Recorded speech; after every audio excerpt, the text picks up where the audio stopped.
heading south of the Mason-Dixon. This is the Week in Review at the Abbeville Institute. Here is your host, Brian McClanahan. Welcome back to the Week in Review at the Abbeville Institute. This is your host, Brian McClanahan, and this is episode 257, covering the week of April 12th through April 16th, 2021. Glad to have you back on the program. Very glad to be here. Don't forget to follow us on Twitter, like our Facebook page, and subscribe to our YouTube page. You can find all those social media accounts at our webpage, abbevilleinstitute.org. That's ABBEVILLE, institute.org. While you're there, give us an email address. We'll give you a free ebook exploring the Southern tradition. It's yours free of charge. All you got to do is give us an email address, and you get on that email list. It's our best way to communicate with you. It's how we send you our daily dose of Dixie, Monday through Friday. It's how we let you know about our upcoming conferences, our Zoom conferences. It's how we fundraise. This is how we keep in contact with the people that mean most to us. So if you like the Institute, please give us that email address, and please fill out the information there so we can contact you and keep in touch with you. That's what we really want to be able to do more than anything else. Now, we do have an event coming up. If you've been on our email list, you know about this. It's our summer school. It takes place between July 18th and 23rd at Seabrook Island, South Carolina. It's our annual event. It was canceled last year because of COVID. We are going to have it this year, and we're really looking forward to it. Of course, we need students, and we have a number of scholarships available. So if you are an advanced high school student, an undergraduate, college undergraduate, or a graduate student, and you want to attend the summer school, please go to our website, abbevilleinstitute.org. Click on that You're Invited section in the middle. Look at it, get the information, contact Don Livingston and Marie Livingston, and let them know you're interested in attending. We have very few slots left overall for anything, so the event is pretty much sold out. But if you want to attend, make it known and let people know you want to go. Let Don and Marie know you want to go. Also, we have our Zoom conferences. We have another one coming up next week, and that one is already sold out. These things sell out fast. If you're on our email list, you're going to know about them. So make sure you get on that email list, long story short. We also exist on your generous contributions alone. So if you like the podcast, if you like the website, if you like our conferences, you like these things we do, then please consider a tax-deductible donation to the Institute. That's how we continue our mission to explore what's true and valuable in the Southern tradition. And as always, share our material around on social media, rate it wherever you get your podcasts. Let people know you're listening to this podcast. Let people know you're reading our material. That's how we get more people involved. We're facing an insurmountable task in many ways, and that's preservation of the Southern tradition and offering an explanation of it that's valuable for modern society. I mean, look, when you look at modern society and you see what's going on, the hypocrisy of the northern side of it, this righteous cause myth, it's so ridiculous. But this is what we're facing, and the Southern tradition still offers much to modern American society and how to live, critique on government, society, these kind of things. I mean, there's a lot of it there, and it's a 400-year history. It's not just a 4-year period of the war. It's not just the antebellum South. It's also the postbellum South. What did Southerners in the postbellum period have to say that was valuable about Southern tradition? For example, corporations, which are in the news all the time now because of the wokeism that's saturating American society. But Southerners had long been opposed to corporations, going all the way back to John Taylor of Caroline. And the Jeffersonians, the Republicans, who were concerned about the fusion of government and finance. And, of course, corporations were part of that. You have Who Owns America, published in 1936, with a Southern economist writing a nice essay about corporate personhood and how this thing was completely alien to the Southern tradition. This whole idea of giving corporations the status of personhood. That's something that the North wanted, not the South. Now, Southerners have eventually gone along with these things, but at first there was a substantial Southern opposition to this idea.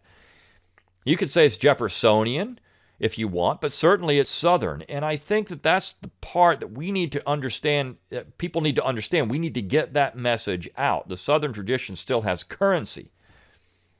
It's still important in modern society. The critiques of executive overreach, judicial overreach, legislative overreach, all of these things. The right of self-government, real federalism, all these things are compiled within that Southern tradition. Southern culture, whether it's music or culinary arts, art, these kind of things are so important for modern society. And we try to do all of this stuff on a regular basis at the Institute. And of course, a lot of times we're reacting to what's going on.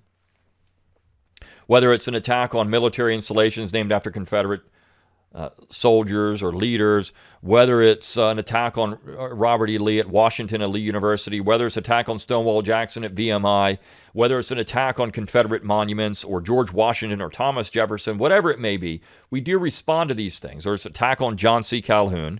We try to do that because we want to stand up for the important parts of the Southern tradition. We also like to give you a positive affirmation of the Southern tradition. I mean, it's not just about complaining about things, but we want to be clear that there is an affirmation of what it is. And Bell Bradford, not in defense, but an affirmation. These are important things. We have to affirm what the Southern tradition means for modern American society, the good parts of it, right? I mean, we all know there's bad parts of the Southern tradition. Nobody's glossing over that. Nobody's saying, well, those things didn't exist. Well, certainly some bad things we wouldn't want to emulate or replicate today, right? Those things are there in any tradition. But would you hack down the entire rose bush because it has thorns when the flower is so beautiful and smells so good? No, you wouldn't. Nobody would do that in their right mind. Nobody would do that. But yet, this is what people are doing with the Southern tradition. They're hacking it all down because they want to cut out the evil, quote unquote, of American society. And it's a short-sighted, ahistorical approach to all of these things. I wrote an essay for Chronicles magazine, and Don Livingston and I had a conversation about it. And one of the points I made in it is what we're doing in modern society right now is debating who's the least racist among people, and those are the only people that can be used as examples of the American character and American tradition. We're losing the virtue. And he pointed out Hume's history, I think he said it was Hume's history, I'm trying to think now, of England, where he talked about the different kings, their virtues and their vices, and this is how you weighed the character of the man. So if you look at Robert E. Lee, certainly he had vices. He's a man. He's not perfect, but he had substantial virtues as well, and those virtues made him a great man. This is why Booker T. Washington said that Confederate monuments should be erected to great men. We should have the greatest men on display so we can all emulate these people. It's no different than putting Booker T. Washington on a monument. There's a great man who did great things for the African American community of Alabama, but overall in American society did great things. Worthy of emulation. Somebody that you could say, this man is someone that we should look to with respect. There are lots of people like that, and some of them have unsavory things that we don't find nice, coming from a 21st century perspective. We could say that about just about anybody in the 18th or 19th century. Look, the 19th century and the 18th century, Americans were racist. It didn't matter who you were, they were racist. So if we're going to say that, well, then if you're going to follow the logic of the 1619 Project or the left, then none of these people can be admired. None of them. Unless they are anti-racist, which you can find maybe a handful of those people, or they're from a minority group. Those are the only people that can be admired. Well, that's just completely stupid, to be frank. It's ridiculous, but this is the idea. The idea is power and to destroy Western civilization. That is the point. To destroy Western civilization and all the foundations of Western civilization, which, by the way, we all live under the blessings of. Even the Black Lives Matter leader who now has spent millions of dollars on homes, who's a supposed Marxist. Well, this is how Marxists operate, right? I mean, they operate in this way. They operate in a way that would allow them to enrich themselves, where everyone else drives a Yugo and lives in a one-bedroom flat and can't get a pair of blue jeans. But they live in complete splendor. I mean, this is what Marxism does. But you have somebody who's living in the blessings of Western civilization. That money came from people with money, right? Which you don't have if you don't have the modern society that we have today. People are wealthier today. An average middle-class American lives better than Charlemagne did in the 8th century AD. 9th century AD. Lives better than Charlemagne. Charlemagne would be envious of the things that we have in modern American society. Now, most of us don't have the power that Charlemagne had. But regardless, the health, the food, the comforts, we're so well off. we complain about being oppressed or whatever it is. I mean, different people do. It's ridiculously laughable when you think about it on the surface. Laughable. Yet people buy into it because they have this perception of egalitarianism, equity, equality, whatever term you want to use, and a faulty understanding of what history is actually there for, which is to understand, not to use in some ways, not to be a weapon. We're trying to understand the Southern tradition and say, hey, there's some valuable advice here. If you don't learn from people in the past, you're bound to do incorrect things in the future. Even in your own life, you have to pass things on that are important. Traditions are important. They're there for a reason. Whether they're barriers or benefits, they're there for a reason. And this is why we talk about the traditions so much. So my long-winded soapbox there, spiel. Let's get into the material for this week. We started off the week, of course, April 12th is the anniversary of the firing on Fort Sumter, and we had a great piece by Valerie Protopappas that talked about what was the real act of aggression there? Who was really being aggressive at Sumter? And we didn't even get into the fact that Pickens was also provisioned at the same time, or at least occupied by the Union Army at the same time Sumter was. These are acts of aggression, and Lincoln was clear in it. She brings it up at the end of the piece. Lincoln started polling his cabinet in March of 1861 if he should provision the fort and Sumter and protect Pickens, and the cabinet was completely against it.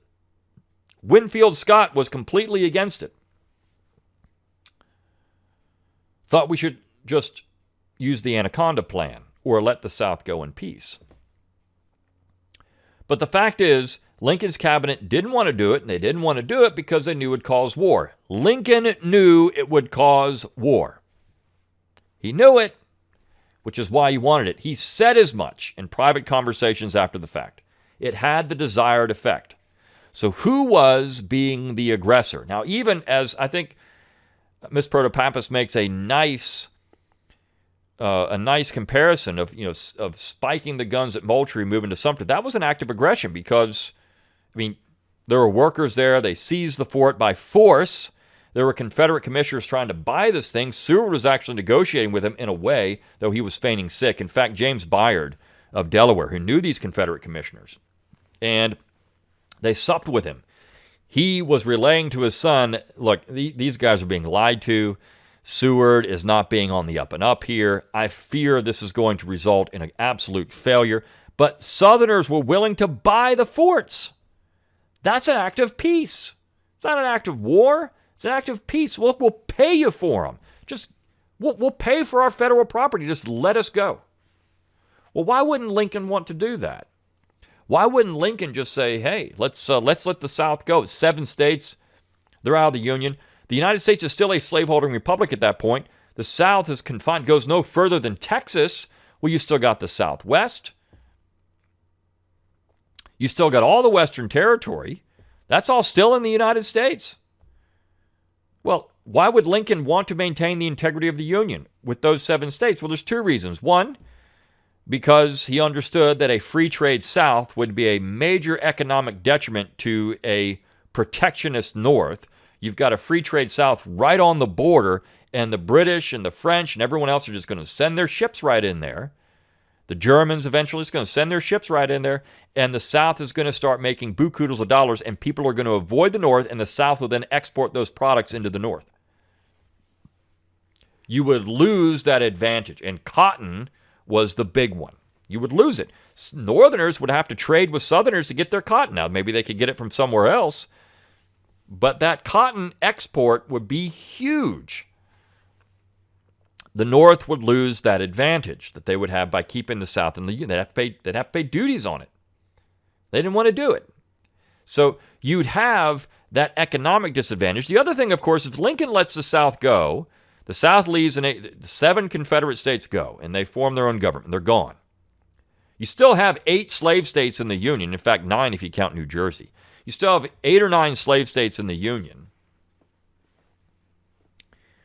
Well, the United States is still a slaveholding republic. Lincoln had said over and over again, I would save the Union by freeing 1 slave, all the slaves or no slaves. He would do it. The war was about the Union. Maintaining the Union was what the war was about. And he needed to maintain the Union because Lincoln needed to maintain the Republican Party.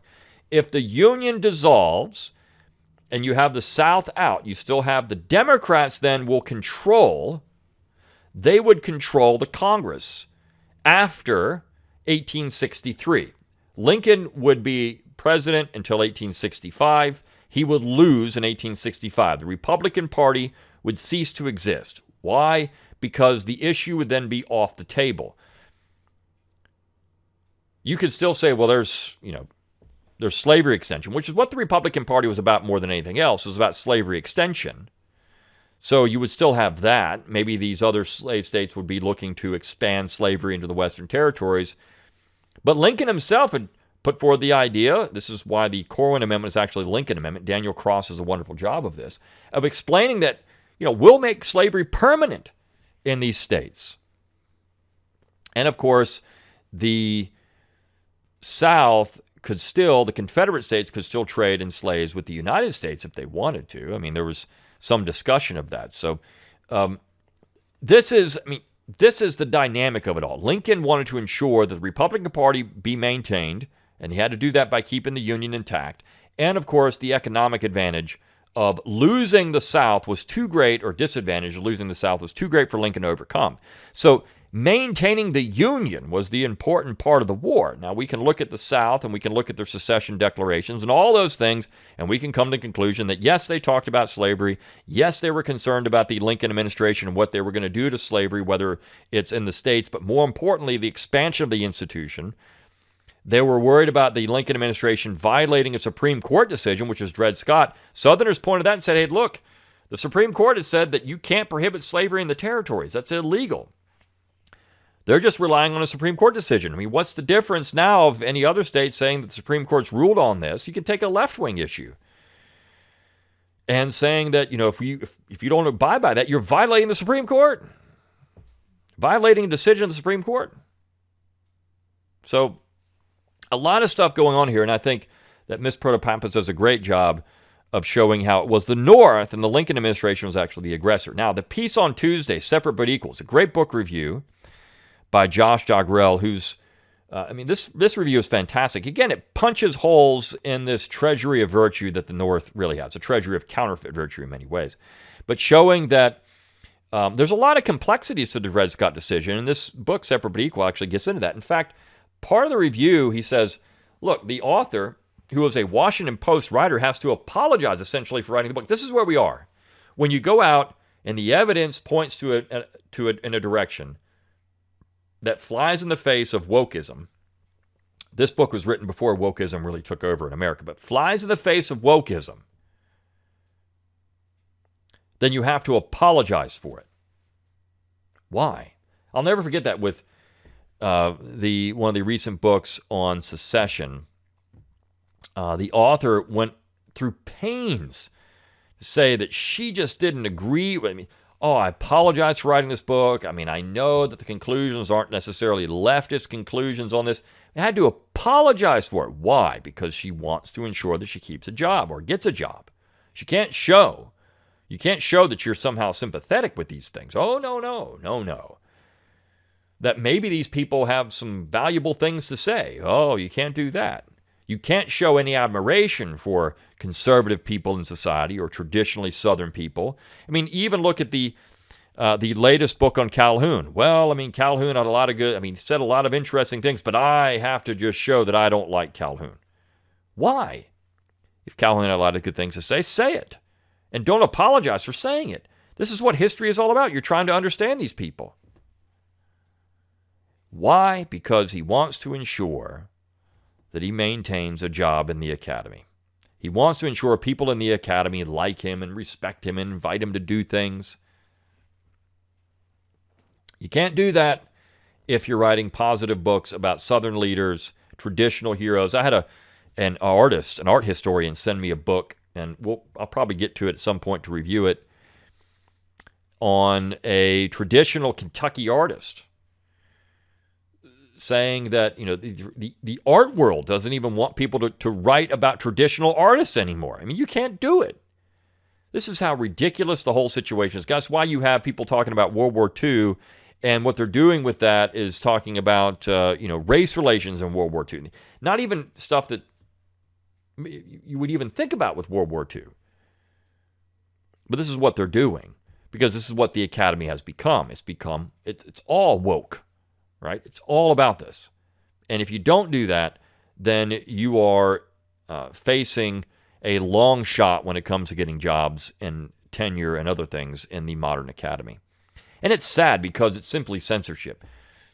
The right for years, which controlled the academy, or you could say, more conservative individuals, allowed leftists in the 60s to get in because they thought that, we got to let the other side come in. And then these leftists, who are really Stalinists, started pushing the other side out. And now that they have control because of tenure and other things, they won't allow conservatives in the academy because they know that should there be a real debate, they would lose. They would lose. They can't have that. They can't have a threat to their authority. That would not work. So this little piece, I think, is great by Josh Ogwell, Separate but Equal. A very good review of this book by Steve Luxenberg. Came out in 2019. So wokeism was, coming around then, not 2020 where it got real bad. And then you have the piece by John Marquardt, Foxes in the House, looking at the renaming of Confederate military installations. And the narrative, of course, is all these things were renamed that way. This is if you follow Ty Seidule, who says, all these things were renamed because of the Civil Rights Movement. They just wanted to make sure that the civil rights was put down. Well, as Jack points out, that's not true. This started out long before that. And this process continued over time. It was usually done to, if there's a regional person that we can admire, for example, Fort Benning, Georgia, named after Henry L. Benning. He's from Columbus, Georgia. The fort is in Columbus, Georgia, so it's named after a Confederate general from Columbus, Georgia. That seems pretty appropriate. Why would you name it after somebody else? I guess they could say we're going to name it after James Harrison Wilson, right? Because he burned the city. I'm sure that's what these idiots would want to do. Burn the city down, force people into destitution and poverty. But we're going to name the fort after that guy. This is what you get. So I think Jack does an excellent job in this particular piece, looking at the various bases that are under attack, who's on the committee doing it. And Seidule, of course, is on the committee. It's a joke. The committee's a complete joke. And this was put together by Republicans, who are supposedly the saviors of the South, Southern conservatives. That's why Jack wrote a piece a couple of weeks ago. Hey, there's no Southern party. It doesn't exist. Mike Rogers from Alabama is on board with this stuff. Why? Well, because he thinks it's going to make it to where people won't call him names, and he's going to curry favors with the other side. And, of course, they're all being influenced by people like Karl Rove and other neocons who are simply feeding them the pro-union Reconstruction side of the issue. There's two sides of the story, right? We should be cognizant of that. Karl Rove called Confederates enemies. Not enemies, they're Americans. Fighting over something that people had believed was true, which was political independence, self-determination, since the Declaration of Independence. It is the American character. The American character, as William B. Travis said at the Battle of the Alamo. It is the American character to seek self-determination.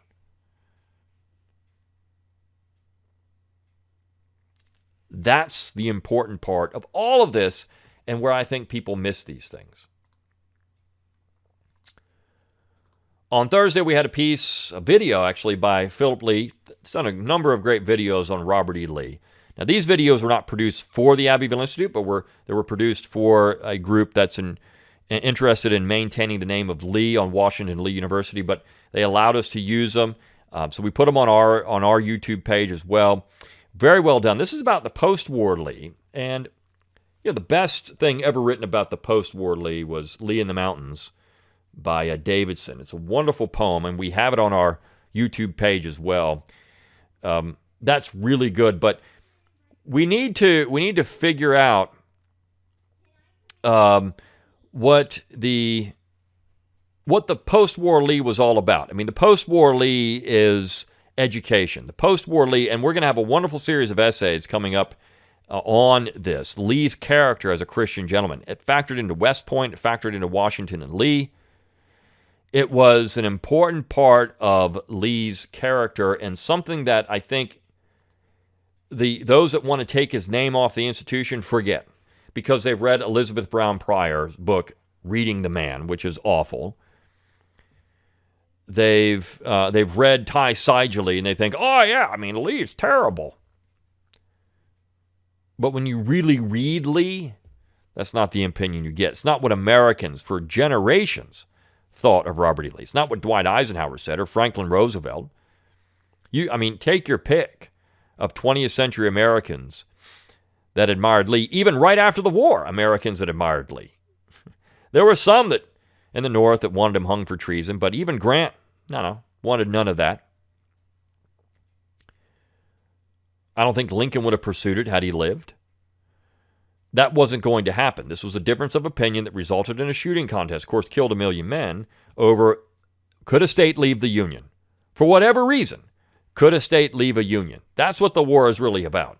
Could a state leave the Union? Now, by a force of arms, the North said no, even though in Texas v. White, they said yes, if the Congress can kick them out. I mean, that was cover for what the radicals were doing. Unilateral secession, no, but Congress can kick a state out anytime it wants. I mean, this is just ridiculous. But that's essentially what happened in that Supreme Court decision. But certainly, the whole point of the war was to keep the South in the Union. Ending slavery was a byproduct of that, not the drive of the war.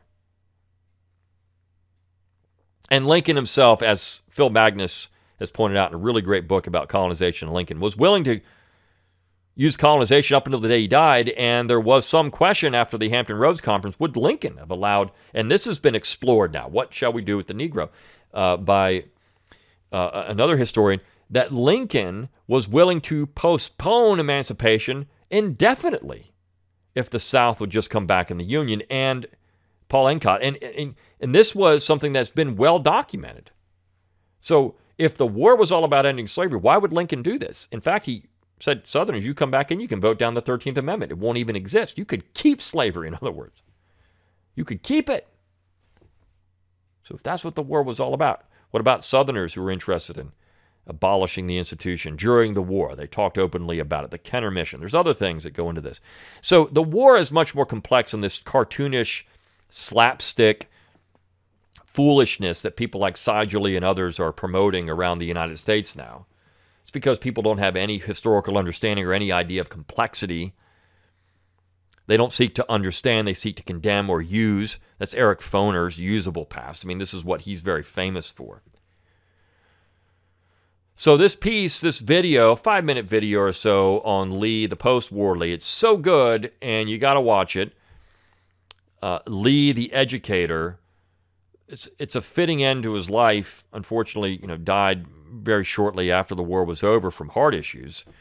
Had a heart attack. But the idea of the post-war Lee is something that we don't often explore. But students loved him. He established the honor code at Washington College, now Washington Lee University. He was integral in the expansion of that school and saving the school from ruin after the war was over. If anybody deserves to have his name on the school, it's Lee.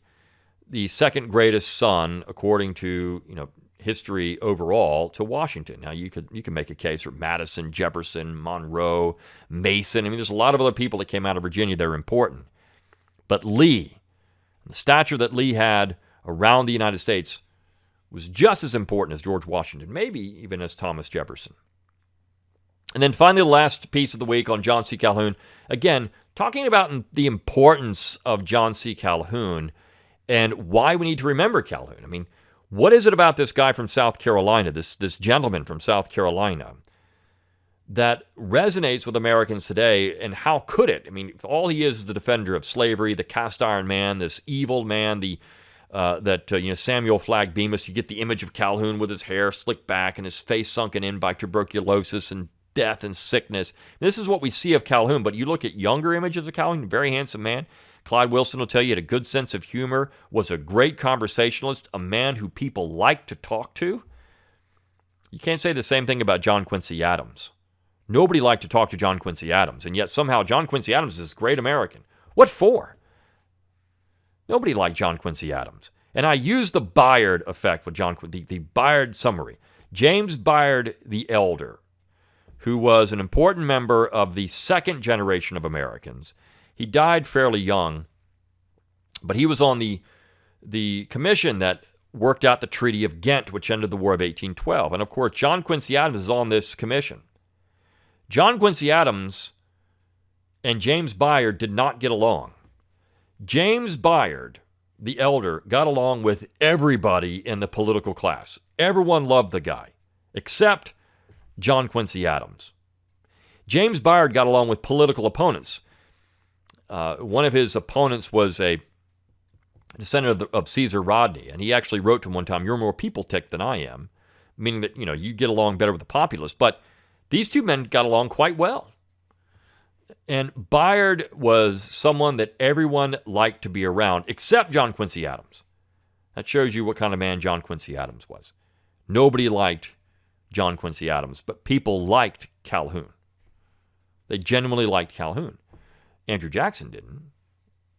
And that also says something about Calhoun. Andrew Jackson was supposedly so irascible that a lot of people didn't like him either.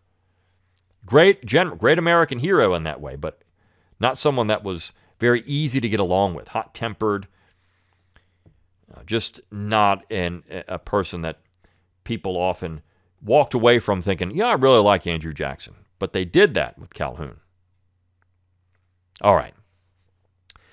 So I hope you enjoyed this Week in Review at the Abbeville Institute. Until next time.